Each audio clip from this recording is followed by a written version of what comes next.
Speaking of celebrities and rap stars and athletes, they're now in your commercials, they're in your games. Amanda's husband is a very successful screenwriter. We talked to our friends in studios, and they said, well, gaming's so important now that if there's a major launch of a game being scheduled, they'll avoid launching a movie around it because they won't get the press because something like that. So it's clearly, a force, and maybe the largest force with a big upside where, movies are a pretty mature industry. Yeah. Yours is still growing. Yeah. All true. Yeah. there was no question mark at the end of that. I was thinking if I could pick something up and remember, but well, let's talk about why is Call of Duty such a cultural juggernaut?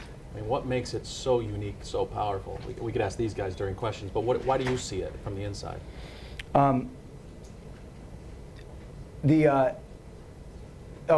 do have something about your last one. Go ahead. Okay, I just thought of one. There was one of my favorite clips from last year. Our PR department collects all the clips whenever one of our games gets mentioned, and there was a clip from a press conference. I can't remember what team it was, but one of the coaches of the NCAA, Louisville, he was doing his press conference after his team got their asses kicked in this, in the tournament, and someone said, well, what went wrong? And he says, Call of Duty came out. I love that. I love the transparency of that. Like, they were up all night playing Call of Duty. They didn't come to practice, I don't know why I'm proud of that. But, as long as you're not a Louisville fan, you should be. Maybe we should release it here on the USC campus next year. During basketball season. Yeah, right. Still won't stop us. Still won't. So you're probably right.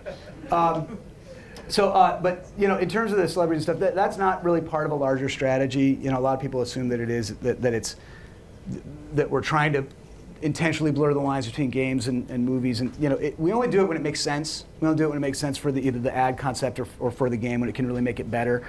And sometimes it can. Sometimes having a named voice actor in a game really matters, and sometimes it doesn't. But showing that kind of pop cultural footprint, I think, has a body language to it. It has a sense of, I call it cultural inevitability, when it's like, okay, I have to pay attention to this. I have to be a part of this. Even if I'm not a gamer, I'm kind of curious about that. That's what you're aiming for with these kinds of launches.